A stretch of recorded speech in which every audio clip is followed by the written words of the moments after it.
à tous et bienvenue dans ce nouveau numéro de votre émission Ma nourriture, ma santé. Parce que tout ce que nous consommons peut dégrader ou améliorer notre état de santé. Pour vous aujourd'hui, nous parlons des risques liés à la consommation des produits laitiers. Et pour ce faire, je suis sur ce plateau avec nos invités déjà installés.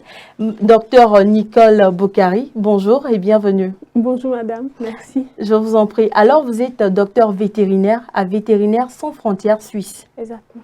Je suis également avec madame Alessandra Badabo, assistante projet à Vétérinaires sans frontières suisse. Exactement. Bonjour madame. Bonjour. Et bienvenue sur ce plateau. Merci. Ma première question va à votre endroit. Ok. Qu'appelle-t-on produit laitier? Alors, merci pour la question. Je dirais qu'un produit laitier, c'est un produit, c'est d'abord le lait et un produit obtenu à base de lait. Du genre, la matière première de base, c'est le lait. Le lait, il a été transformé en un autre produit. Maintenant, souvent, on catégorise les produits laitiers en 4 catégories. Désolée pour la tautologie. Bon, je vais citer les catégories. Comme dans la première catégorie, nous avons le lait. On a le lait liquide, le lait en poudre et le lait concentré. Dans la deuxième catégorie, il y a les yaourts. Dans la troisième catégorie, nous avons les fromages. On a les fromages à pâte molle, les fromages fondus et les fromages à pâte pressée. Maintenant, pour la quatrième catégorie, je vais le dire parce qu'on peut ne pas être d'accord sur ce que je vais dire. Il y en a qui les classent parmi les matières grasses. Donc, ce sont les crèmes et les beurres. Merci. Alors, au Togo, quels produits laitiers on retrouve souvent? Alors, au Togo, nous avons le lait de vache principalement, principalement et majoritairement produit dans le nord du Togo et autour des ceintures laitières de la ville de Lomé. Donc, hormis ce lait de vache, nous trouvons le produit phare, favori, que nos bonnes dames brandissent tout au long de la nationale numéro 1, qui est le wagashi, que nous connaissons tous. Ouais, que nous adorons tous, bien sûr. C'est ça. Bon, nous avons également les yaourts que nos chers entrepreneurs togolais produisent, oui. Je pense que c'est ça. Hormis cela, nous avons les produits importés qui nous viennent d'ailleurs, donc parmi lesquels on retrouve les différentes sortes de fromages, à savoir les fromages à pâte molle, comme ceux que j'avais déjà cités. Je peux donner un exemple de mozzarella que l'on retrouve souvent dans les supermarchés. Et je vais aussi revenir sur le wagashi. Hormis la route nationale numéro 1, on le retrouve également sur les marchés et dans quelques niches, dans les coins de rue. Maintenant, je ne peux pas parler de produits laitiers togolais sans citer l'IFA d'élevage de Barkwasi. Alors, c'est un programme qui a été mis en place en collaboration avec le ministère de l'Agriculture, de l'Élevage et du Développement rural, donc qui, dans ses actions, a mis en place une laiterie. Donc, dans leur laiterie, ils produisent aussi différents produits laitiers, à savoir le lait, les yaourts, le fromage à pâte ferme, que nous n'avons pas généralement produit localement chez nous ici. Alors, je reste toujours avec vous, madame Alessandra. Quels sont les apports nutritionnels qu'on a quand on consomme les produits laitiers? Ok. De façon générale, les produits laitiers sont riches en nutriments essentiels, en protéines utiles et en vitamines. Donc, je vais citer, je ne peux pas parler de produits laitiers sans parler du calcium, qui permet maintenant qui permet d'intervenir, qui intervient plutôt dans la construction, la croissance et la régénérescence des cellules osseuses et musculaires. Je vais également parler des sels minéraux et vitamines qui interviennent dans la protection, dans l'entretien, dans la protection contre les infections, oui, et dans l'entretien, surtout au niveau des enfants. Les infections, c'est surtout les enfants qui sont sujets aux infections, en fait. Maintenant, ils sont également riches en protéines et en calories Et grâce à cela, ils permettent l'assimilation du calcium et du fer. Et ils interviennent également, et ils renforcent plutôt le système immunitaire de la population. Ils fournissent de l'énergie importante, surtout pour des personnes qui ont des tendances de carence énergétique. Et il y a aussi les produits laitiers fermentés. Là, je vais citer les yaourts et les fromages qui, grâce aux bactéries lactiques, permettent de protéger l'intestin, les cellules intestinales. D'accord. Je reste toujours avec vous. Alors, je vais vous demander, faut-il limiter la consommation des produits laitiers? Parce que là, le thème le dit, les risques liés à la consommation des produits laitiers. Et directement, nous savons déjà les apports que ces produits laitiers nous apportent. Mais non, nous allons parler des risques, dans la phase des risques. Est-ce qu'il faut limiter la consommation des produits laitiers? Je pense que la limitation de la consommation des produits laitiers est juste recommandée dans le cas d'intolérance au lactose. Donc, quand une personne remarque qu'à chaque fois qu'elle consomme un produit laitier, elle sent un malaise, elle doit limiter sa consommation. Et essayer de tester d'autres produits parce que ce n'est pas toutes les formes qui vont forcément avoir un impact sur la personne. Ah, ça veut dire que je peux prendre du fromage aujourd'hui et être allergique au fromage, mais quand je prends peut-être du yaourt, ne pas être allergique. Je te reprends là-dessus. L'allergie diffère de l'intolérance au lactose. L'allergie, c'est tout autre chose. Maintenant, l'intolérance, c'est que je peux prendre le lait. En consommant le lait frais, je sens que ça ne va pas. J'ai les maux de ventre, etc. Maintenant, quand je prends le fromage frit, je ne sens rien. Là, c'est l'intolérance. Mais quand c'est une allergie, quelle que soit la forme du produit laitier, c'est le lait. Ok. D'accord. Donc, voilà. Allergie est carrément différent d'une intolérance. Oui. D'accord. Alors, nous avons posé des questions aux consommateurs des produits laitiers sur la nature des produits qu'ils utilisent, qu'ils consomment souvent, et ils nous ont répondu. Donc, je vous invite à suivre les éléments de réponse dans ce micro-trottoir.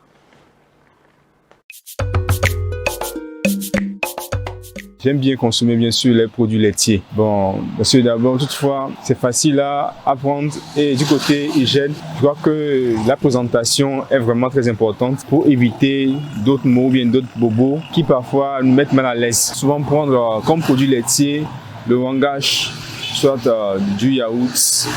Bon, là, ce que je peux dire là-dessus, je vois souvent les bonnes femmes qui se promènent avec le wangach, en fait. Et par l'achat, c'est après vous constatez que vraiment ça a pris des jours ou bien des mois et c'est difficile à apprendre. C'est après l'achat en fait. Souvent de vue, vous ne le remarquez pas. Mais c'est après l'achat en fait la remarque. Mais il y a certaines personnes qui arrivent effectivement à bien les protéger, à bien les couvrir dans des endroits bien disposés où facilement les prendre sans avoir aucun souci. J'avais pris du wangach avec du riz et un peu du spaghetti. Donc par après, j'avais vu que c'était aujourd'hui que je m'étais senti un peu mal à l'aise. Je me suis dit, bon, le meilleur c'est toujours de protéger souvent et ces wangach bien les entretenir. Oui, je consomme du produit laitier de temps en temps. J'achète souvent du yaourt chez des bonnes dames, donc c'est un peu ça. Prendre un produit laitier qui m'a déjà donné un malaise, pas vraiment. Mais je me souviens qu'un jour, j'avais eu acheté du yaourt chez une demoiselle. Donc du coup, c'était pas vraiment ça. Au final, quand je l'avais pris, je l'avais craché tout de suite. En temps, j'ai eu quelques abasourdissements au ventre, mais ça s'est passé quand même. Côté hygiène, je pense qu'il faudrait encore plus de discipline parce que ces derniers temps, on voit quand même qu'il y a certaines dames qui ne prennent pas soin de leurs produits ou de leur manière de produire du yaourt ou bien de produire ce qu'ils vendent, mais ce qu'ils donnent à la population pour manger. Donc, il faudrait encore plus de discipline côté hygiène. Donc, c'est un peu ça. Sinon, le reste, ça va. Madame Alexandra, vu que vous venez de dire qu'il ne faut pas limiter la consommation des produits laitiers, maintenant, à quelle fréquence est-ce qu'il faut consommer ces produits? Alors, déjà, je vais dire que les produits laitiers sont recommandés pour les enfants. De 6 mois à 2 ans, je peux dire, il faut que l'alimentation de l'enfant soit basée sur les produits laitiers, en fait. Je ne vais pas parler de 0 à 6 mois, parce que de 0 à 6 mois, on recommande seulement le lait maternel. Mais après, il faut introduire d'autres aliments et les produits laitiers sont fortement recommandés. Maintenant, pour ce qui est des adultes, adolescents et autres, il est recommandé de prendre les produits laitiers deux fois la journée, au moins 2 fois la journée. Maintenant, pour ce qui est des personnes âgées, c'est-à-dire à partir de 55 ans, il faut aller à augmenter la fréquence de consommation, c'est-à-dire aller à 3 ou 4 fois la journée. Et ce, à cause de leur richesse en calcium et en protéines, car les personnes âgées en ont vraiment besoin. D'accord. Alors, je me retourne vers vous, docteur Nicole. Oui. La consommation des produits laitiers, hormis l'intolérance, bien sûr, est-ce que ça a un risque sur notre santé? Je dirais oui. Mais avant de développer, j'aimerais préciser que la consommation de tout aliment a un risque. L'objectif, ce n'est pas de créer une psychose autour des produits laitiers. Donc oui, évidemment, on a certains risques. Et entre autres, je peux parler des risques microbiens.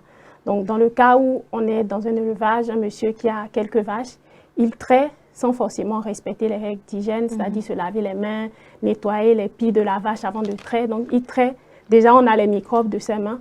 Et aussi, si par exemple l'animal est porteur d'une maladie, donc qui n'est pas traitée, on peut avoir ces microbes-là dans le lait. Donc ensuite, après la traite, il prend le lait sans aucun traitement, il boit, il consomme avec sa famille, il vend ensuite sur le marché. À partir de ces microbes-là, on a un risque, on peut avoir un risque de maladie.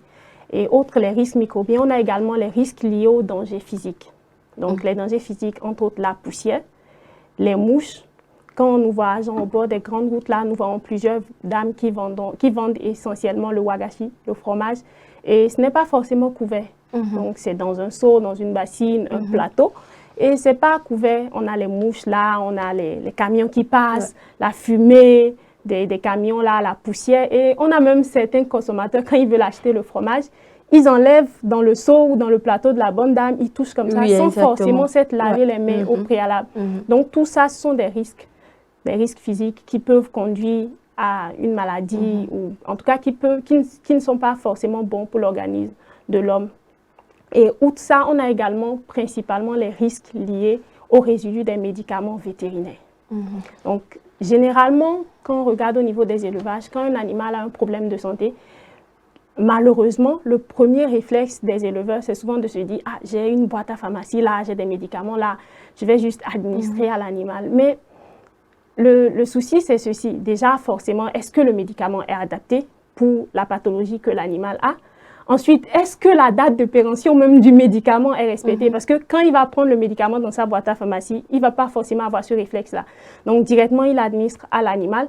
L'animal consomme. Et normalement, en tant que vétérinaire, nous savons qu'il y a un délai d'attente pour les médicaments. C'est-à-dire, de façon simple, quand un animal prend un médicament, on doit attendre un certain nombre de jours en fonction du médicament consommé avant de pouvoir consommer le lait ou la viande. Donc, malheureusement, la plupart des éleveurs ne sont pas forcément au courant de ça, exactement. Donc, il administre le médicament, qui n'est peut-être forcément pas le bon. Ensuite, il fait une traite et il consomme le lait lui-même avec sa famille. Malheureusement. Ce qui montre même l'ignorance, c'est que lui-même, il consomme ce lait. Ce n'est pas l'objectif n'est pas de faire du mal, mais lui-même, il ne sait pas. Donc, il consomme et sa famille consomme, il vend aussi sur le marché. Et ce qu'il faut savoir, c'est que la majorité des médicaments, surtout les antibiotiques que nous retrouvons chez les animaux, c'est pratiquement les mêmes familles qu'on retrouve chez l'homme. Donc, toi, tu achètes un lait que tu bois, mais tu ne bois pas que du lait. Tu bois le résidu. Exactement. Tu bois le résidu d'un médicament qui est contenu dans ce lait. Donc, supposons que tu es une personne qui consomme les produits laitiers. Régulièrement, c'est comme ça. Et un jour, tu auras un mal. Innocemment, tu iras à l'hôpital pour te faire traiter. Et arrivé, on te donne des médicaments. On se rend compte que le même médicament qui est censé travailler contre ce mal-là, le même antibiotique qui est censé traiter ça, ne marche pas. De façon générale, comment est-ce qu'on peut conserver un produit laitier?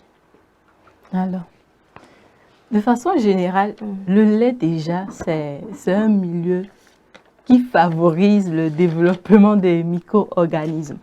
Donc, c'est déjà même dans le souci de trouver un moyen de conserver ce lait qu'est né les autres produits laitiers. Que sont les autres produits laitiers en fait? Donc, le wagashi, les yaourts, le lait pasteurisé, toutes ces formes de produits dérivés du lait, ce sont déjà des principes de conservation. Maintenant, l'enjeu, c'est que il faut maintenant trouver un moyen de conserver ces produits-là. Et de façon générale, si je prends généralement tous les produits, la meilleure méthode utilisée, c'est la réfrigération. Maintenant, dans notre contexte togolais, il arrive que, et il est possible plutôt, excusez-moi, de frire. De frire le wagashi. Et on peut le frire, on peut le fumer, on peut le déshydrater, c'est-à-dire le sécher. Et il y en a aussi qui vont jusqu'à le saler. Du genre, on le fait bouillir dans de l'eau salée. Dans de l'eau salée, parce que le sel, à ce qui paraît, est un bon conservateur. Oui, c'est un bon conservateur. Alors, nous avons fait un tour dans une laiterie et nous avons parlé, nous avons interviewé certaines personnes sur la manière dont ils conservent leurs produits laitiers, le lait et tout, et comment est-ce qu'ils veillent pour garder la santé de leurs clients. Ils nous ont répondu. Je vous invite à suivre leur réponse dans cet élément. Bon, depuis 2020-2021, on a initié une mini-laiterie qui consiste à collecter le lait des éleveurs et le transformer en des produits laitiers comme le lait, le yaourt, le dégué, le couscous pour commercialiser dans les différents points de vente dans la ville de Lomé. Quand on consomme le lait qui n'est pas bien traité, qui n'a pas été très bien conservé, souvent ça donne des maux de ventre, des diarrhées. C'est pour cela que c'est conseillé surtout de payer des laits qui sont vraiment pasteurisés ou bien stérilisés. Mais quand vous prenez le lait brut, comme ça, venu des fermes, s'il n'est pas traité, quand vous le consommez, il y a beaucoup de risques. Les fermiers qu'on travaille avec, on leur fait des formations primaires, des mesures sanitaires à appliquer avant de traire le lait. Par exemple, il faut laver propre les récipients avec lesquels ils traient le lait. Il faut bien se laver les mains. Il faut porter des habits propres pour aller commencer à traire. Et arriver sur le troupeau, il faut prendre soin de laver les mamelles des bœufs avant de traire. Quand on a le lait au niveau du site, d'abord on désinfecte les récipients avec lesquels le lait est asséminé, les bidons, et on a un pH avec lequel on détecte le lait, si le lait est de qualité. Le lait, quand on le traite, on le conditionne à des bouteilles de 500 ml et de 250 ml et on le met dans un système de réfrigération permanent. Quand vous traitez le lait, il ne doit pas perdre la scène de froid. C'est-à-dire, à partir du moment qu'il est mis dans un système de réfrigération, ça doit être continuel. Ce qu'on va conseiller, ceux qui ont de laiterie, c'est de vraiment respecter les mesures d'hygiène qui est recommandée par les services compétents, en l'occurrence UNAS et ITRA. Docteur Nicole, avec vous, nous avons parlé des risques liés à la consommation des produits laitiers. Maintenant, quels sont les dangers que courent les consommateurs d'un produit laitier? Merci. Effectivement, nous avons parlé tout à l'heure des risques liés à la consommation des produits laitiers. Et en parlant de ces risques, j'ai parlé des risques microbiens. Donc, lorsque par exemple un consommateur prend un lait qui est contaminé par des microbes, il peut avoir certaines maladies. Et aujourd'hui, j'aimerais essentiellement m'attarder sur les maladies zoonotiques. Donc, une zoonose, pour faire simple, c'est une maladie qui peut être transmise d'un animal à un homme ou d'un homme à un animal. Et on a des zoonoses qui sont présentes dans notre pays, comme par exemple la brucellose. La brucellose, lorsqu'elle est présente dans un élevage, généralement, on observe des avortements au niveau des animaux ou des problèmes de fertilité. Mais chez l'homme, lorsque nous avons cette maladie ou nous contractons ces maladies à partir d'un produit laitier, par exemple contaminé, on a par exemple des douleurs musculaires, des douleurs au niveau des articulations, de la fièvre, la fatigue. Et outre les maladies zoonotiques, on peut avoir également une intoxication alimentaire qui peut être très grave et qui peut conduire jusqu'à la mort. Généralement, l'intoxication alimentaire commence par les maux de ventre, la diarrhée, les vomissements. Mais surtout, le plus important en tant que vétérinaire, sur lequel j'aimerais insister, c'est la résistance aux antimicrobiens dont je parlais tout à l'heure, due aux résidus des produits vétérinaires. Et il est important que nous soyons tous conscients de cette problématique-là, d'ailleurs, dont on parle beaucoup dans le monde. Donc, en prenant un produit laitier qui contient des résidus de produits vétérinaires, on s'expose nous-mêmes à cette résistance aux antimicrobiens, de telle sorte que plus tard, ce sera compliqué de pouvoir se soigner. Donc, c'est un danger sur lequel nous devons être tous conscients, surtout les éleveurs, de telle sorte qu'ils puissent permettre aux vétérinaires de suivre les animaux lorsqu'il y a un problème pour qu'on évite ça. Maintenant, j'aimerais savoir, au Togo, qu'est-ce qui est fait pour assurer la sécurité des consommateurs laitiers, des produits laitiers? Alors, je vais d'abord parler de ce qui devrait être fait. D'accord. Okay. Pour ce qui devrait être fait, je pense que les actions qui devaient être menées, ce sont des actions de sensibilisation, de formation et de contrôle de ces acteurs-là, sur toute la chaîne de valeur lait, c'est-à-dire que ce soit l'éleveur, le transformateur, le commerçant et même le consommateur. Oui. Maintenant, pour ce qui est fait au Togo, je pense à travers le programme de l'IFAD, élevage Bakwasi, on voit déjà la volonté du ministère de l'Agriculture, de l'Élevage et du Développement rural à soutenir, à mettre sur le pays, sur le marché, sur le marché des produits laitiers sains. Je pense que c'est déjà une volonté qui est manifestée. Maintenant, pour ce qui est de nous, à Vétérinaires sans frontières suisses, à travers notre projet d'ailleurs, Women, qu'elle a déjà présenté, nous menons déjà ces actions citées, en intégrant maintenant les agents vétérinaires, les agents vétérinaires communautaires, et il nous arrive aussi lors de nos ateliers de toucher les agents des services de santé humaine. Donc, tous ceux-là sont incorporés dans nos actions. Et je vais profiter de remercier vraiment les bailleurs, c'est-à-dire la CEDEAO et la coopération suisse qui nous appuient financièrement dans l'exécution de ce projet en collaboration avec l'ONG JIVAPAF. Bon, à l'endroit des institutions publiques, nous profitons, moi je vais parler au nom de Vétérinaires sans frontières suisses. Voilà. Donc nous lançons ce plaidoyer à leur endroit afin qu'ils prennent plus de mesures dans le contrôle, à travers des contrôles réguliers en fait.